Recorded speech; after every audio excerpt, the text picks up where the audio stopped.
Yes, y'all.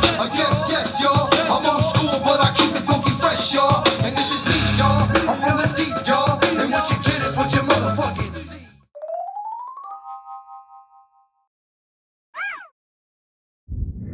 Welcome back, humans!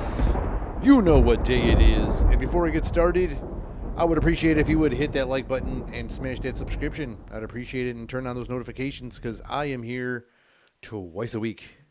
And with that said, my name is Jaime, and let's get on with some Vince. Like I said, there's so much stuff happening all the time. And I know the holidays getting here. Everybody's ready to get on that turkey business. You know, get the belts loosened up. You know, wear the elastic pants. But I got some vents before I get it started. You know, I got some vents before the holiday. But anyways, I've been noticing some weird things happening. You know, I've been making little reports on the rich people. You know, practicing going to space, practicing leaving the planet. You hear about these bunkers, and you hear about all these crazy things, and you don't know if they're true or not. But did Mr. Bezos, Mr. Amazon himself, did Mr. Bezos like spill the beans about the trip that we're not invited to? Okay, because he makes like some big $100 million donation to some Obama Foundation or something. And then during this like little speech afterwards, I don't know if it was like during the same day or whatnot, it was like around the same time. He said something like, not everybody is allowed to live on Earth in the future. Let that sink in for 1 second, humans. And cheers, by the way. He said, not everyone, I don't know if it's like I'm saying it correctly, but he said it something like that, where we're not allowed to live here in the future. Like, not everybody. And they're already practicing leaving the planet. They even got Michael Strahan going to space now. Like, they're bringing his ass up there with his gap tooth and all, going up there to go in space. Like, he's got the money and he's got the invitation to go practice to leave the planet. And all these people, and when you know we're not invited because all those ships look so super small. Like, it's not going to be like, they're not making like big tour buses to like escape the planet. They're making like these little sports car type of rockets that are taking just small groups of rich ass people, which they call the elites. You know, those are the only ones leaving. And we're not like allowed to go. We're going to be here like, oh shit, you know, we're here with the light bill. Or they dined and dashed and we're here to pay the food bill. All of us are here to wash the dishes. You know, wash all these dirty dishes.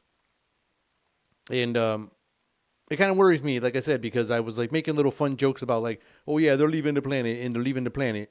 And then they say something like, you know, we're not all going to be allowed to stay on the planet. And that's why and they say like in the future. But then when you see them practicing now to like make all these bunkers and do all these like spaceships, you know, private spaceships. Yeah, I think it might be sooner than later. That's why I'm like, hello, warning light, warning signs, red light. You know, this could be like a warning right off the bat. You know, these crazy ones they call the secret, like the rulers, the secret rulers. And what if they were like, you know, they were these secret rulers, whoever they are, like, or the like whatever. I don't even know what to call them, like the ones that used to be they, but now we can't. You know, they's like somebody else's stuff now.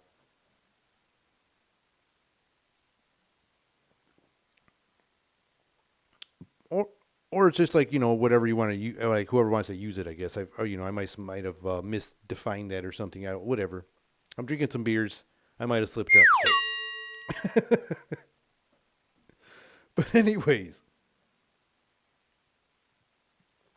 These secret rulers, let's say their plan, like, you know, halfway goes through. We don't even know what the halfway mark is. And we don't even know what the real agenda plan is. But these secret elites, you know, they're planning all these things. And they're not, like I said, they're not like taking the small people, like the little ones like us. Let's say this is true. How fast, like with everybody's cell phones and stuff like that, would somebody like catch somebody like loading up their space rocket and their private rockets? People would catch them right now. There's paparazzis everywhere. You can't go nowhere. And like all the scientists, you know, they all got egos, like super egos now, like these flashy scientist guys that all think they're like Tony Stark. You know, like the Bezos guy and the what's his name, Musk. And they're all trying to be all flashy and stuff like that. So now they got paparazzis on their asses when they used to just be dorky scientist dudes with a lot of money. So I don't think they're going to be allowed to get away with it as soon as they see the ship. Like somebody's going to go and car ship their, they're going to like spaceship jack them. And people are going to come and take their spaceships.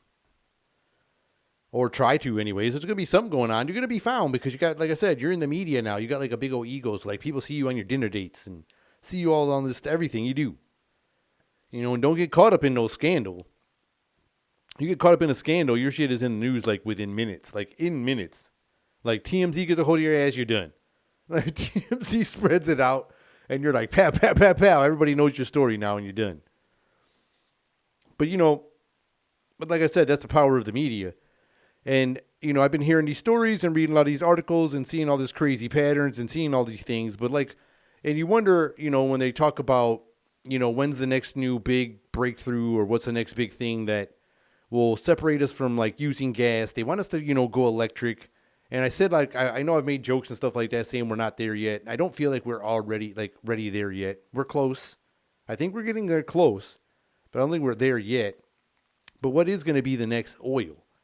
Because I think that's the hardest thing separating us from jumping to electric right now. Like that, then because then they would push all them funding all to the electric and we'd be ready like next week, if there was a way for them to not, see those kind of same profits, like what they're seeing from like the oil business than they would as, with just electric cars.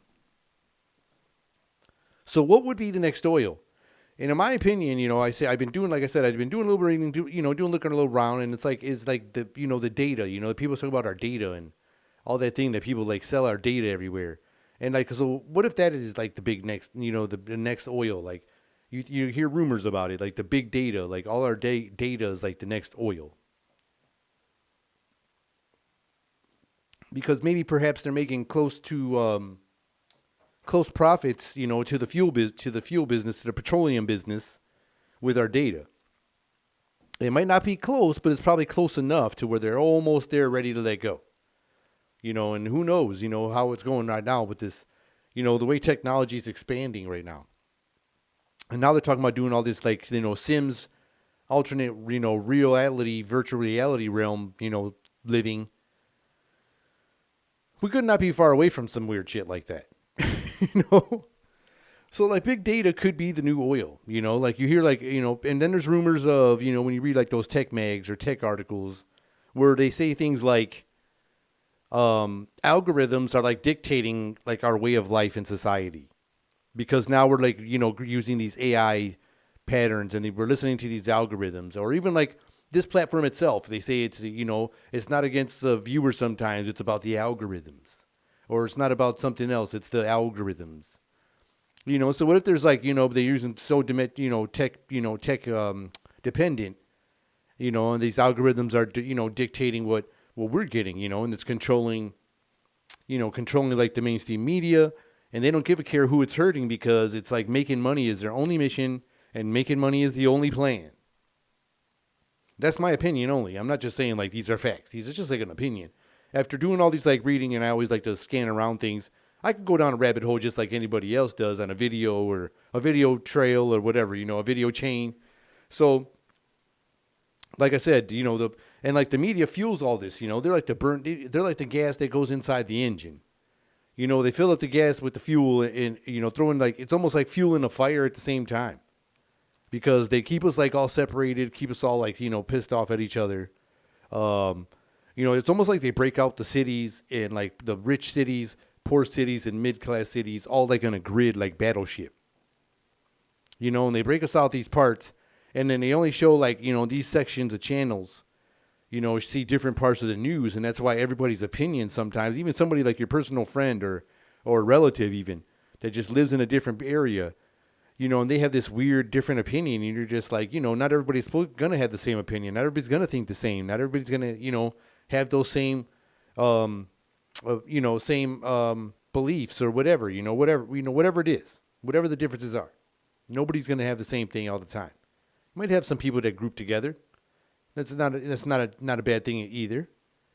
But there's going to be some people that'll have some different opinions, and that's not, and that's just the way it should be.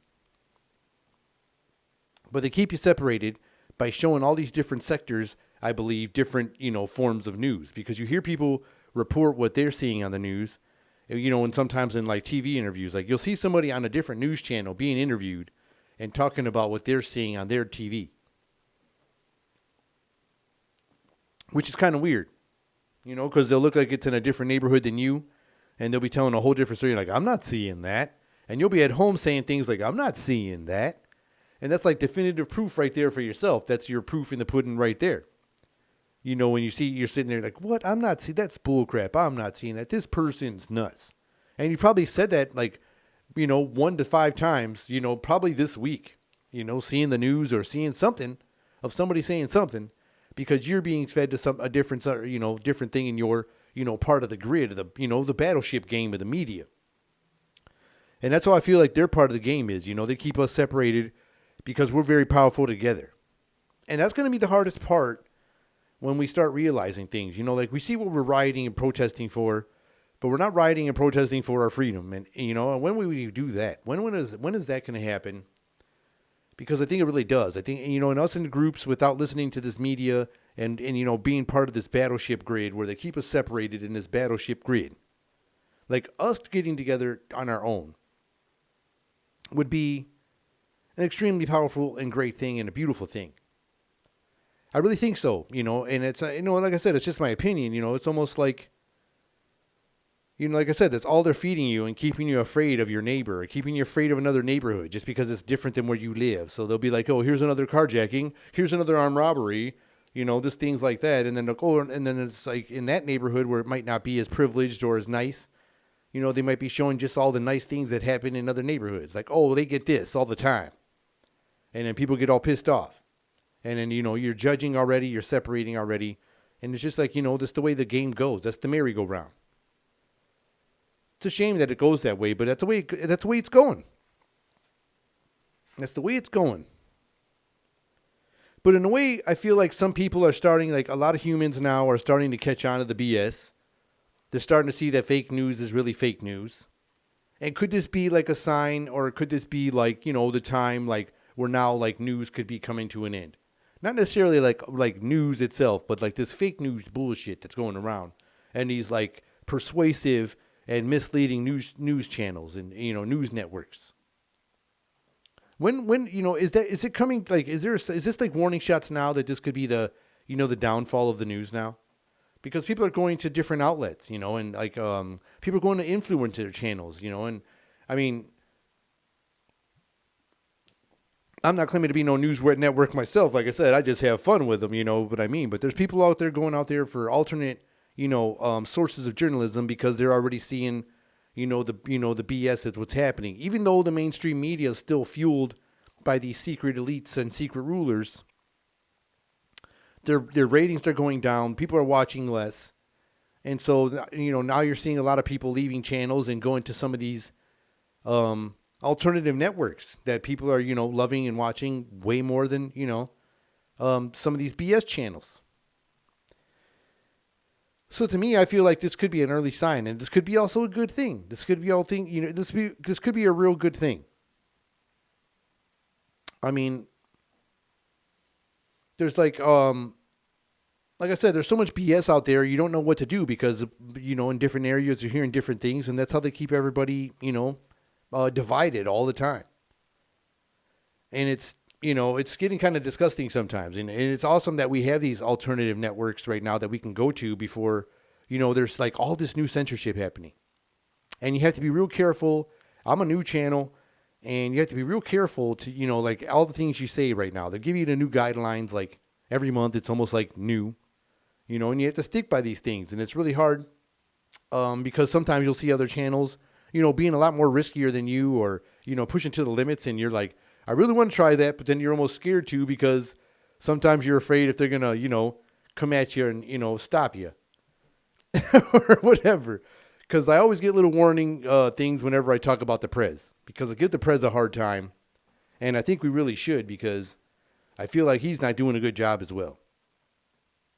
So, like I said, I always see other people, seems like they can stretch it a little farther, and I think I should probably try to stretch it a little farther. Get my Stretch Armstrong on, check my elasticity a little bit. But I just feel like it's this is a good warning sign, and this could open the doors for more journalists, like real journalism. This could open the doors for like real journalism.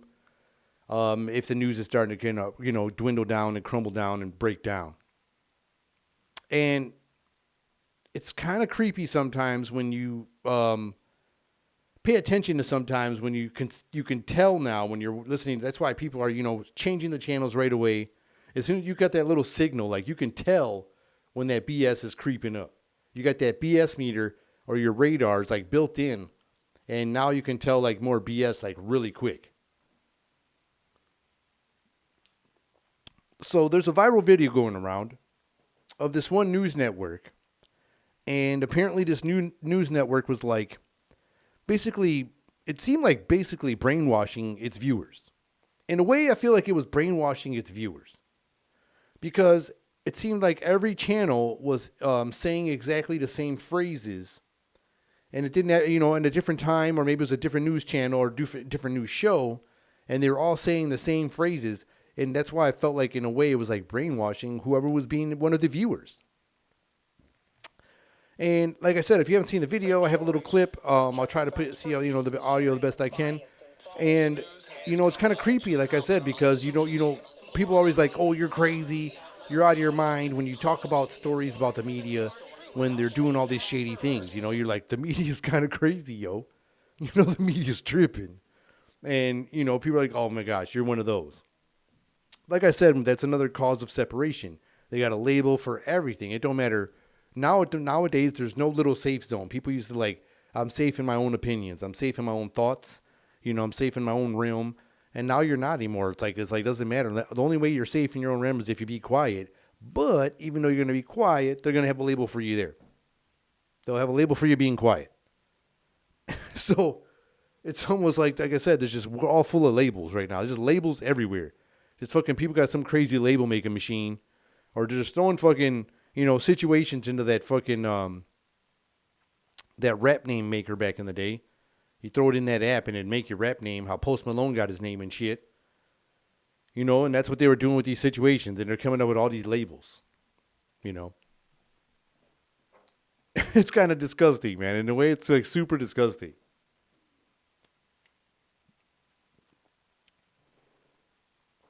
But anyways, the holidays are coming, humans. Thanksgiving is tomorrow. You know it. And I'm excited. Like I said, everybody get your belts ready to loosen up with that extra notch. Maybe wear some pants with elasticity. Or if your parent, if your family doesn't mind, you're not dressing up and you can just wear some sweats already. That way you're comfortable, right off the bat. Because it sucks when you have to go to another house during Thanksgiving all the time. I mean, right now it's our new house, so we're gonna do ours at our new house for the first time to have our first Thanksgiving, a turkey at the house and all that jazz. But it's like it used to suck all the time, especially when you had young children. Like we had one young child, and some people that have multiple children. Anybody has any children, any amount of children, that's work. One, work. More than one, a lot of work. More than two, damn. You all got a lot of work going on. Kids is a lot of work, and so. You have to go to all these houses sometimes with all your relatives. Sometimes you go to like 3, 4, 5 places depending on how close your family was, to where you live. And if they wasn't that close, you still had to go there because y'all was still like in the same state and shit. Because it's Christmas or it's, it's Thanksgiving or whatever. Whatever it is. And then you got, all this turkey. You got to fill all these people's houses up. Then you got all this turkey. Like I said before, y'all eat so much turkey where you're getting rid of fucking turkey. Even the animals outside start rejecting it because everybody's just giving everybody's throwing turkey outside. Raccoons, possums, and shit. And like, everything. Rats, bugs. Everybody's just out there like, fuck, man, that's a lot of turkey. And the turkey just kind of it has to go evaporate. Good thing it's fucking biodegradable. Because it's a lot of fucking bird going around tomorrow. But it really sucked when you had to go to places all the time because, like I said, if you had kids, you had to move the kids everywhere. Get them all crazy, get them from going crazy at that house, get them all under control, get them back home, get them back to this house and, go do it to this house again, get all riled up with those kids, get them all calmed down, so sometimes, all that stuff was kind of, gets out of hand. It can suck sometimes. Some people think that shit's fun. I might think you're crazy for thinking that's fun. But hey, that's just me. But the holidays are here. And man, you know what goes on with Thanksgiving. I might as well say it, but I don't really want to say it because, like I said, our team really isn't that good. I'm wearing a damn baseball shirt, for Christ's sake, because our football team isn't that good. So, the big game, we always have that game. The Lions are playing, I think, the Bears. And if there was ever a game that we were ever going to be able to win, it would have to be this game. And I only say this because this other team is like all beat up. Their whole team is like missing all kinds of players. The starting quarterback's out. All kinds of quarterbacks are out on the team. The defense is all jacked up and injured. Their best defensive player's injured. The team just has got all kinds of backups in there. The Lions look like backups all the time. But they haven't got a win yet.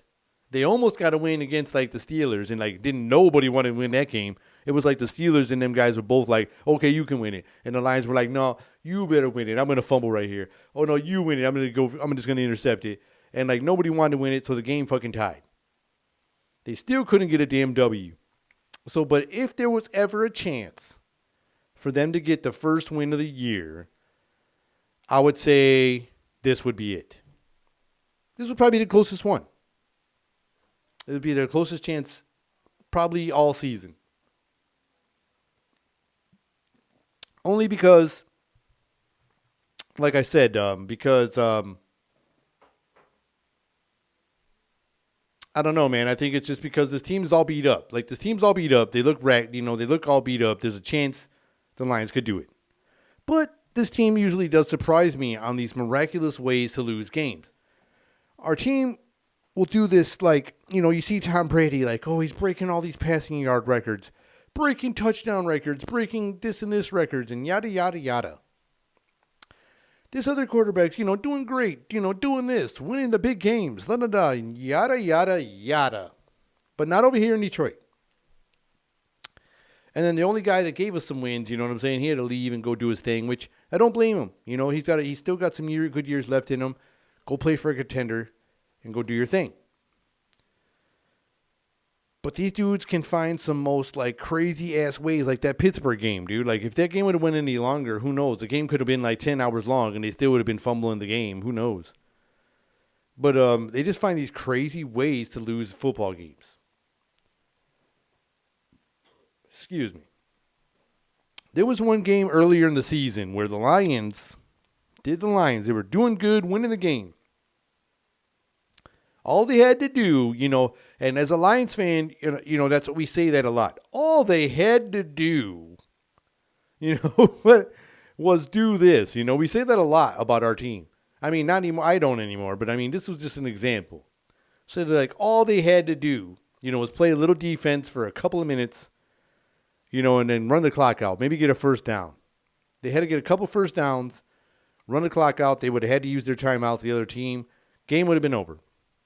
Started working that way. Team ran out of first downs.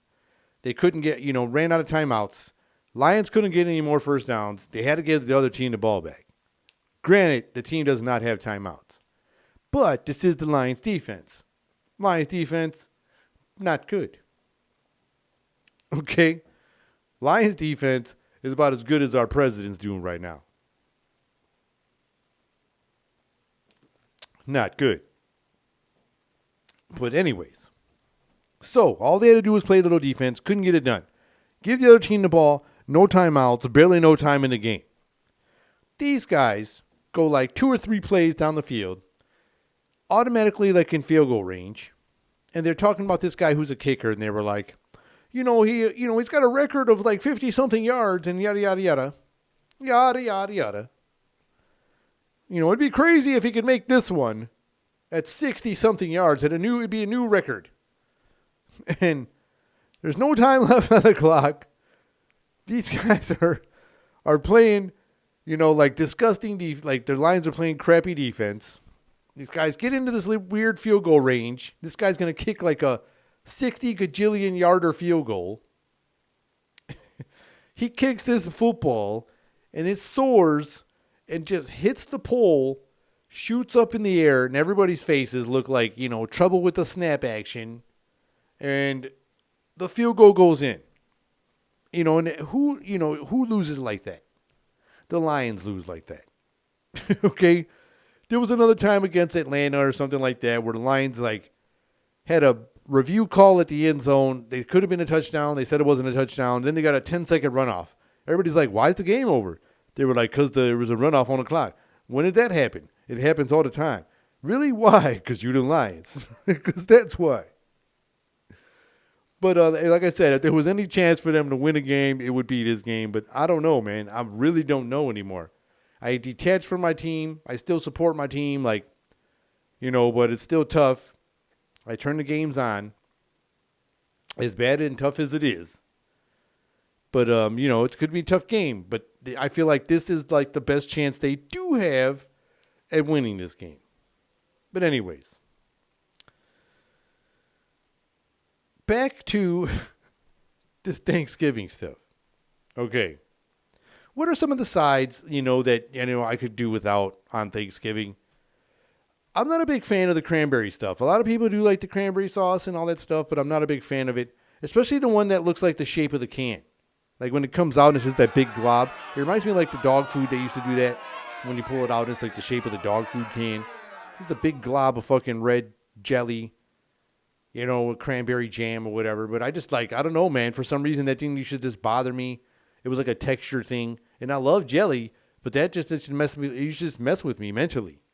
Yeah, so I'd be like, you don't want to put that stuff in your body. You don't want to put that stuff in your body, warning shots. And just because of the way it looked, I just couldn't do it, But anyways, that was one of the dishes I would just, not really want to do. Or sometimes some people would bring some stuff or, from one of your relatives would bring some things that just looked overly, I don't know what was in there. And everybody would be like, oh my gosh, that's so good. And I couldn't even pronounce the stuff they would make or whatever. And I would just be like, oh my gosh, it's so good. And I'd put it on my plate, but I would just bury it with something, and just kind of not eat it. Like, oh, you didn't finish your mashed potatoes, that big mound. I was like, yeah, I had way double than this. It really didn't, but I just covered up the thing, I didn't want to eat. Because I didn't really know what it was, but I didn't want to be rude. But at the same time, that was just one, those are some of the weird dishes I could just do without, And then you have your favorite desserts, everybody does all the pies and the whipped creams and the, I don't know what everybody does as far as the pastries and things like that. But we're just a normal, pumpkin pie or if someone makes an apple pie or some kind of pies like that. They're usually delicious and they're very, very welcomed.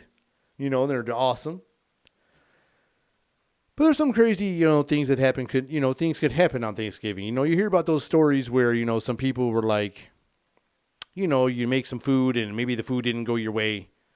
Or someone forgot, I've heard a story about someone that, was hanging out with some family members. And they were hanging out. They ended up only getting sides at dinner time because their grandmother was cooking the turkey. And she actually forgot to turn the oven on for the bird. And when it was time for that part, the bird was still in there chilling. And, it was kind of embarrassing. She kind of felt bad. But everybody made her feel good about it. And they made a good Thanksgiving out of it. But it was kind of a funny story. It's one of those funny stories. Sometimes you get those drunk relatives. They show up, get hammered, and, make a scene. Sometimes that person was me. I would get super hammered, be loud. Be super loud and just be that person. I'd be that guy, it happens sometimes. It happens. Or one time I had this certain relative, I won't mention no names, get a little too happy on the drinks, get a little too happy on the spirits. And when it was time to say goodbye, people started fading out, drinks were still flowing over on that person's area. People were starting to fade out, go home and getting tired, this and that. And it was time to say goodbye to the last person, the last straggler.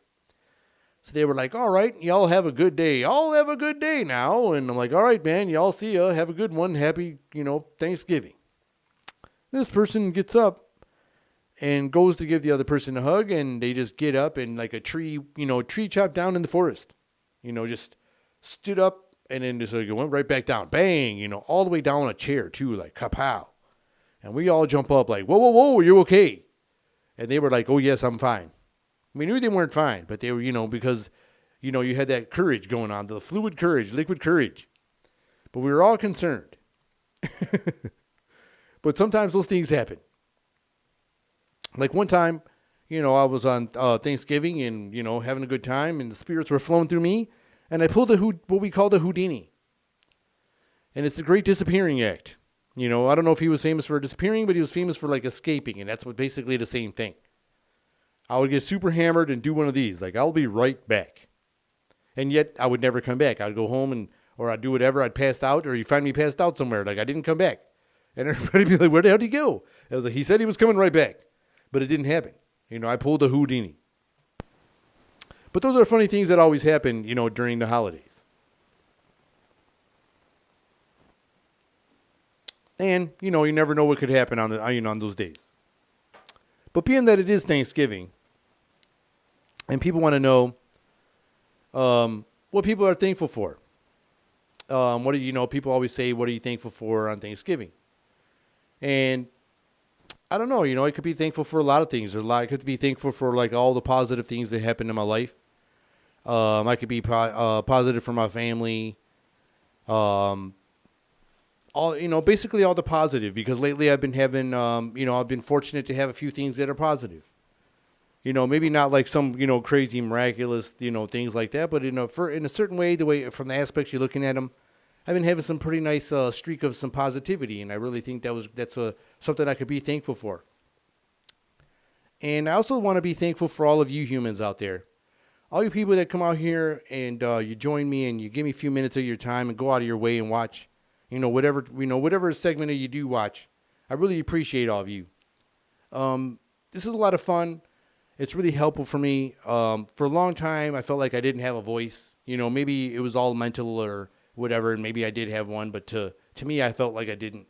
And this thing is a lot of fun, and it fucking makes me feel like I have one. Makes me feel like I do have a voice. So I just want you to know out there, all of you humans, I really appreciate I'm so thankful for all you guys' support out there, and appreciate all of you, and I'm thankful for like all the great humans that, just like all of you. And I hope you enjoyed this episode. And if you did, I would appreciate if you would hit me with a like and a subscription and turn on them notifications. My name is Jaime. Happy Thanksgiving. And this has been another episode of Meant to Vent. Till next time, humans. See ya.